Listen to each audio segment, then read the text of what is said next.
Baik jamaah sekalian rahimakumullah, kembali kita akan membahas kitab Risalah Ahlus Sunnah wal Jamaah karya Hadratus Syekh Muhammad Hashim Asy'ari, yang pada malam hari ini kita sudah sampai kepada fasal fi dzikril ahadithi wal asari al waridati fi raf'il ilmi wa nuzulil jahli wa inzarin nabi sallallahu alaihi wasallam wa ilamihi bi annal akhira syarrun wa anna ummatahu satat tabi'u al muhditsat minal umuri wal bid'i wal ahwa'i wa anna ad-dina innama yabqa 'inda khassati minan nas.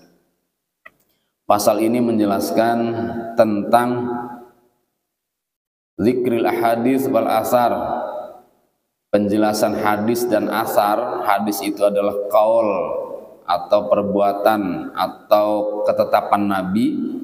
Wal asar, asar itu adalah qaul dan juga ketetapan para sahabat. Al waridat, yang telah sampai fi raf'il ilmi wa nuzulil jahli, yakni tentang diangkatnya ilmu, wa nuzulil jahli, dan ditetapkannya kebodohan. Itu yang pertama. Yang kedua tentang inzarin Nabi sallallahu alaihi wasallam wa ilamihi bi annal akhira syarrun, yaitu peringatan Nabi tentunya kepada kita dan permakluman beliau bi annal akhira syarrun, bahwa umat yang paling akhir adalah buruk. Umat yang terburuk adalah umat yang terakhir, maksudnya demikian. Wa anna ummatahu satattabi al muhditsati minal umuri wal bid'ah, dan sungguh umatnya Nabi sallallahu alaihi wasallam akan mengikuti perkara-perkara yang baru muncul, tidak ada di masa nabinya, ya, minal umuri wal bid'ah, dari permasalahan-permasalahan dan bid'ah wal ahwa'i, dan hawa nafsu. Wa inna dina innama yabqa 'inda khassatin minan nas, dan sesungguhnya agama akan kekal di sisi manusia-manusia tertentu, manusia-manusia khusus atau manusia-manusia spesial. Ini bab yang akan dibahas malam ini yang ada dalam kitab Risalah Ahlus Sunnah wal Jamaah. Baik, yang pertama yakni tentang keterangan hadis dan asar sahabat tentang diangkatnya ilmu dan ditetapkannya kebodohan. Sebelumnya ada hadis yang mengabarkan kepada kita bahwa inna min asyratis sa'ah, di antara tanda-tanda hari kiamat akan datang, di antara tanda-tanda akan datangnya hari kiamat, yaitu ayyurfa'al ilm wa yudharul jahl, akan diangkatnya ilmu dan ditetapkannya kebodohan. Itu tanda-tanda akan datangnya hari kiamat, di antaranya itu di hadis lain. Sekarang ada hadis yang diriwayatkan oleh Ibnu Hajar Al-Asqalani dalam kitab Fathul Bari. Ya, berarti hadis ini adalah hadis riwayat Imam Bukhari, karena yang dicantumkan oleh Syekh Ibnu Hajar Al-Asqalani dalam kitab Fathul Bari itu adalah hadis yang diriwayatkan seluruhnya oleh Imam Bukhari. Di sana tertulis sebuah hadis yang berbunyi yaqbidullahul ulama, Allah akan mencabut para ulama. Maksudnya Allah akan mematikan atau akan mewafatkan para ulama. Wa yaqbidul ilma ma'ahum, yaitu juga dia akan mencabut ilmu bersamaan dengan dicabutnya mereka.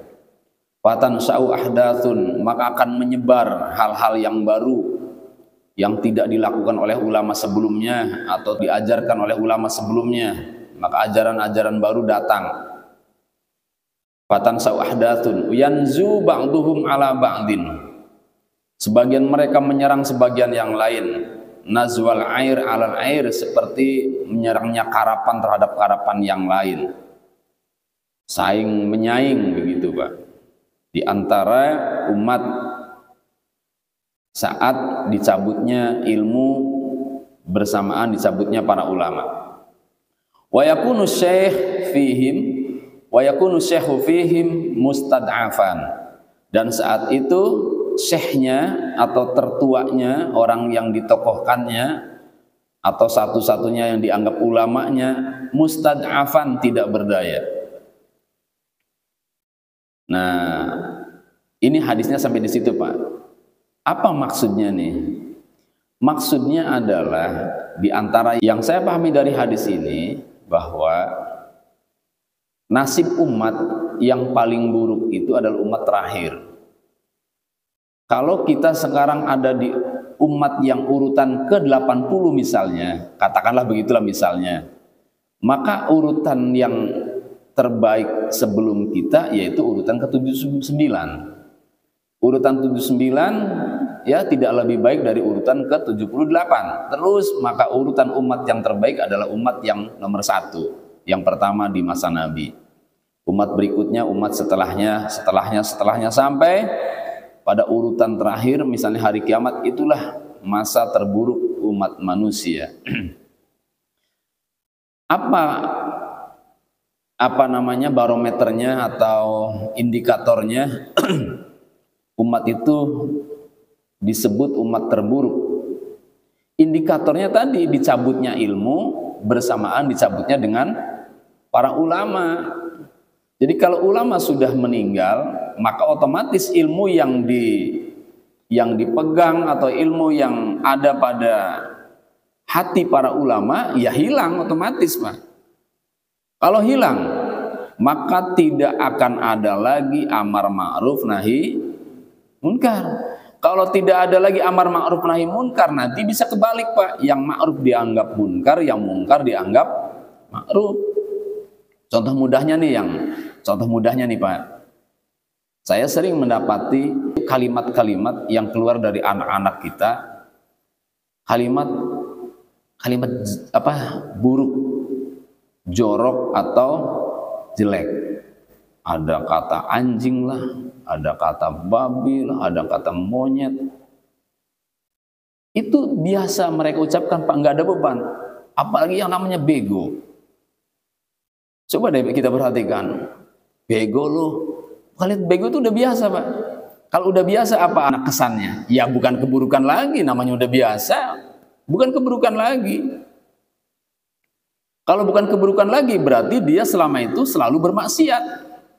Kalau selalu bermaksiat berarti saat itu banyak dosa. Kalau banyak dosa berarti kalau bukan buruk apa namanya?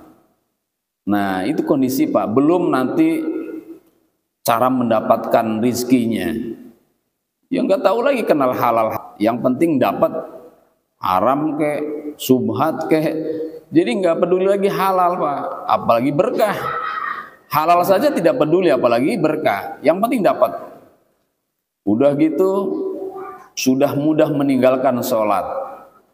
Ya, kalau sudah begitu sudah mudah meninggalkan sholat, Pak. Kalau sudah meninggalkan sholat, berarti sudah hilang Allah dalam dirinya. Sudah tidak ada lagi perasaan hidupnya dipantau oleh Allah Subhanahu wa Ta'ala. Kalau begitu, akibatnya apa? Akibatnya berzina, akibatnya maksiat, mencuri, membunuh, judi online lah yang sekarang sedang viral. Nah, itu akibat dicabutnya ilmu dari ulama. Saat itu umat sudah tidak punya ulama, Pak RT tidak didengar, orang tua tidak didengar. Yang didengar siapa? Hawa nafsunya jadinya. Nah, pulang, udah malam. Jam 10 belum merasa malam, Pak, sekarang itu. Jadi kalau main belum sampai jam 2, belum pulang. Padahal alamat tuh kalau anak-anak kita pulang jam 2 malam, udah alamat. Itu tanda buruk tuh, Pak. Nah, kalau orang tuanya nggak merasa buruk, merasa baik, ya itulah kiamat terjadi. Jadi makna kiamat itu, katakanlah secara umum kita memahami kiamat ada 2, kiamat sugro dan kiamat kubro, kan begitu ya? Kiamat sugro itu diantaranya kematian, diantaranya, Pak. Tapi bukan hanya itu sebetulnya, kerusakan itu kiamat sugro. Kerusakan apa saja? kerusakan mental, kerusakan fisik, kerusakan tatanan pemerintah, kerusakan tatanan kehidupan sosial bermasyarakat, itu bisa disebut kiamat. Makanya Nabi pernah bersabda begini, idza wusidal amru ila ghairi ahli fantaziris sa'ah, kata beliau begitu. Jika satu urusan diserahkan kepada bukan ahlinya, maka tunggu saatnya kiamat. Sekarang katakanlah ustadz, kiai atau guru atau pemain olahragawan suruh ngebangun masjid, suruh ngebangun musola. Ya walaupun ustadz ya Pak, saya kira nggak tahan lama bangunannya, nggak tahu ukuran semen bandingannya dengan pasir berapa per berapa, kan nggak tahu. Apalagi belum cara membengkokkan besi. Di sini harusnya ada besi atau tidak, belum lagi lain-lainnya. Bisa ambruk Pak, sebentar juga ambruk bangunan kalau urusan sesuatu diserahkan bukan pada ahlinya. Ya kiamat deh itu. Jadi bahasa kiamat itu bisa kita lazimkan adalah hancurnya tatanan. Hancurnya tatanan. Jadi kalau tatanan keluarga, tatanan masyarakat sudah tidak ada ulamanya, kiamat Pak, berantakan. Ada anak manggil orang tuanya sembarangan, serampangan, ya enggak? Disebutnya orang tuanya bego, bodoh. Itu udah nggak ada tatanan lagi kalau begitu. Ya, akhirnya ya berani ada anak bunuh orang tua, ada anak memperlakukan orang tuanya sebagai pembantunya. Hancur itu disebut kiamat. Maka kiamat itu maknanya bukan hanya hancurnya alam raya, tapi juga hancurnya tatanan kehidupan sosial, hancurnya struktur organisasi, hancurnya bangunan, itu bisa disebut kiamat, termasuk kematian. Ya. Maka walaupun hadis ini menyatakan kabar bahwa ilmu akan dicabut dari manusia bersamaan disabutnya para ulama, itu juga berisikan kabar kita tuh harus waspada, harus sedih. Makanya ada ungkapan begini, malam yahzan bimautil alim fahuwa munafik. Siapa yang tidak bersedih atas wafatnya seorang alim, maka dia munafik. Ada ulama meninggal, kita biasa-biasa saja Pak, kita bisa disebut munafik tuh oleh mereka tuh. Munafiknya di mana? Katanya cinta ulama. Ulama meninggal nggak bersedih. Padahal kalau anak kita meninggal pasti sedih Pak. Berarti cinta kita pada anak lebih besar daripada cinta kita pada ulama. Kalau nggak disebut munafik apaan? Nah itu saya Pak, kalau bapak-bapak enggak. Makanya bagaimana supaya kita berusaha terus mencintai ulama. Karena saat ini mencintai ulama bernilai sama dengan mencintai Nabi. Apa sebabnya? Karena al ulama warasatul anbiya. Sudah ke mereka saja udah. Tambatan hati kita, itba, taklid kita pada ulama itu bernilai sama dengan taklid itba kepada Nabi SAW. Maka kalau kita cinta Nabi harus cinta ulama. Nah begitu. Jadi bersamaan dengan informasi bahwa dicabutnya ilmu itu adalah disertai dengan dicabutnya ulama, ini juga menyampaikan kabar bahwa kalau kita tidak ada perasaan apa-apa saat terjadinya musibah ini, berarti kita juga termasuk kiamat Pak. Kita kiamat ini, ya kiamat deh, musibah. Bahasa lainnya kiamat musibah, musibah. Nggak ada apa-apanya nih ternyata hati kita ini. Ya. Nah itu hadis yang pertama. Yang kedua, warawa Abu Umamah radhiyallahu an. Abu Umamah meriwayatkan lamma kana hijjatul wada, qama Rasulullah SAW ala jamali Adam. Saat terjadinya haji wada, Rasulullah berpidato di atas ontaknya yang berwarna merah. Faqala ya ayuhan nas khudhu minal ilmi qabla ayyakbud. Wahai manusia, ambillah ilmu sebelum dicabut. Ambil tuh maksudnya pelajari, simpen. Jangan leha-leha, jangan santai-santai sebelum ulamanya pada meninggal, karena ilmu adanya pada para ulama. Ini ulama masih ada, masih santai-santai aja, nggak mau pada ngaji, nggak mau cari ilmu. Kalau ulama udah nggak ada, kiamat Pak, kita udah nggak bisa belajar sendiri. Al-Quran taunya terjemah, itu pun kalau ada kemauan membaca. Kalau nggak ada kemauan membaca, udah nggak mau baca lagi. Ya, jadi taklim seperti ini jangan dianggap remeh, receh, nggak ada manfaatnya. Ayo deh, sekali-kali Pak kita meninggal, mau kita buktikan manfaatnya ada nggak taklim seperti ini. Ya, hadir di majelis taklim itu ada nggak pahalanya? Ya nggak kelihatan saat ini. Nanti kalau sudah meninggal, ternyata tabungan taklim kita banyak, sangat bermanfaat, terutama kita di alam barzah Pak. Di alam barzah itu alam penantian kita, menanti hadirnya hari kiamat, menanti hadirnya masa menuju ke alam akhirat. Di saat di alam barzah kita akan merasakan nikmat atau tidaknya alam barzah tergantung amal yang kita bawa. Berapa banyak amal solehnya, itu di sana akan menentukan nasib kita baik, nikmat, musibah atau tidak. Kalau ditamsilkan, kalau pengen tempat tinggalnya di alam barzah terang benderang, berarti sering baca Quran. Kalau pengen fasilitas makanannya banyak, stoknya banyak, di kulkas di sana sini ada misalnya di sana, maka kita harus banyak sedekah. Ya.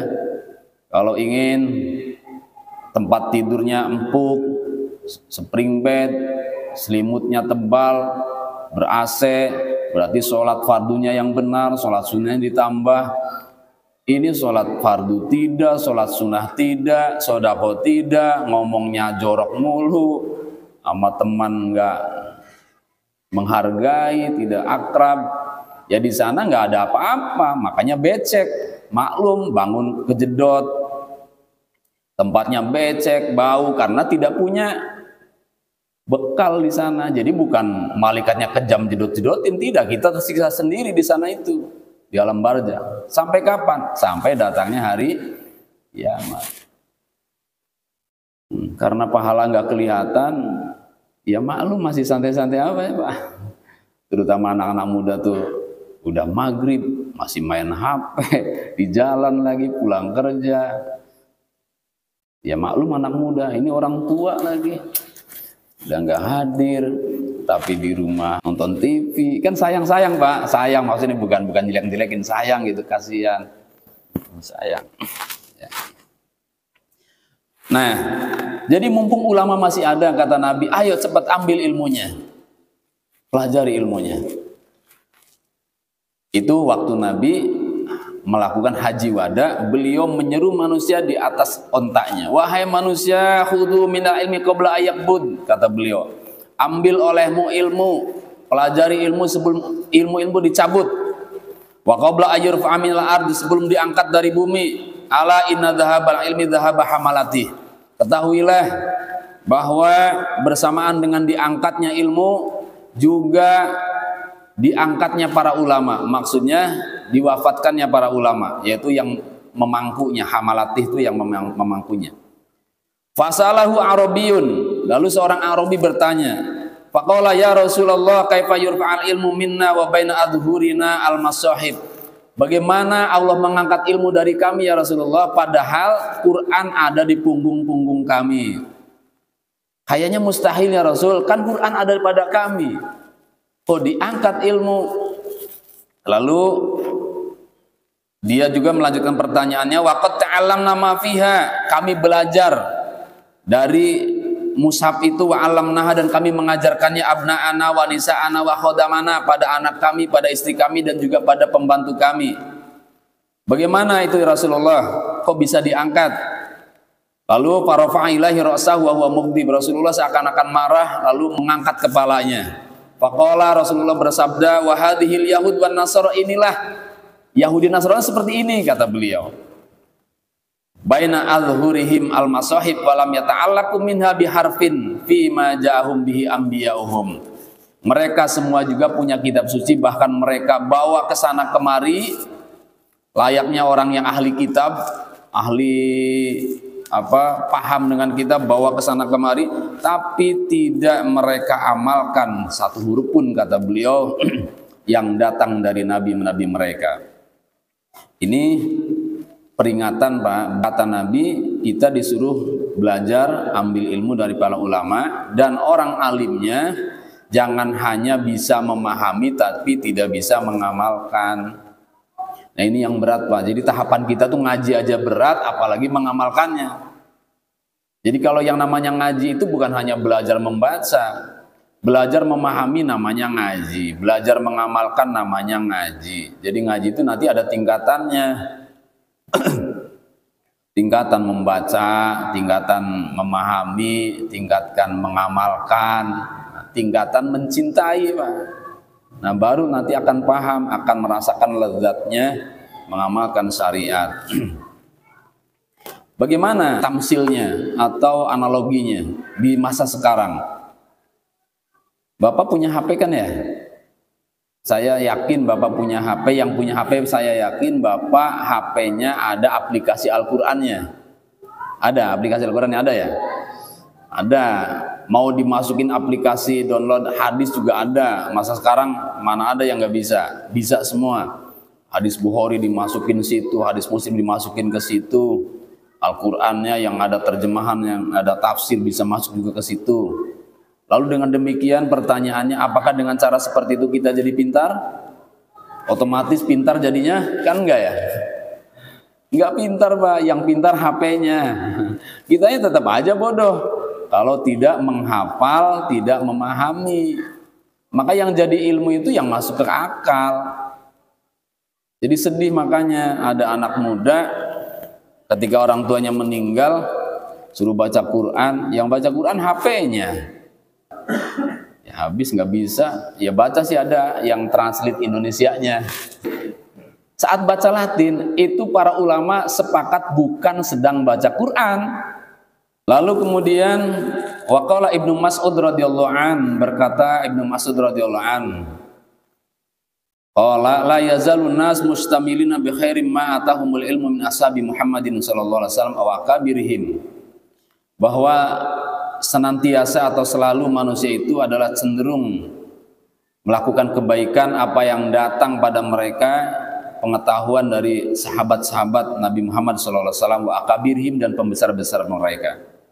Wa idza atahumul ilmu min qibali asghirihim wa tafarraqat ahwa'uhum halaku, maka ketika datang ilmu kepada mereka dari asogirihim, mereka tidak mau mengambilnya. Watafarraqat ahwa'uhum, dan membuat cerebre hawa nafsu mereka, kemudian halaku, mereka menjadi hancur. Itu fenomena sekarang tuh begitu, Pak. Ini menyinggung kita nih ya. Ya dulu saya juga begitu pengalaman. Ya Allah, dulu masanya Zainuddin MZ itu dilulukan, Pak, di kamu. Lalu pikir-pikir, iya di sini ada kiai tiap hari ngajarin kita tuh, biasa aja perlakuan yang nggak terlalu besar penghormatannya. Ini sifat yang bolak-balik. Nah, itu adalah fenomena akhir zaman. Warwal Bukhari fi sahihi, dan Imam Bukhari meriwayatkan dalam kitab sahihnya Nabi Hurairah radhiyallahu an, dari sahabat Abi Hurairah radhiyallahu an, la taqumus saah, tidak akan terjadi hari kiamat hatta tahuda ummati bi ahdil quruni qablaha shibran bi shibrin wa dhira'an bi dhira'in.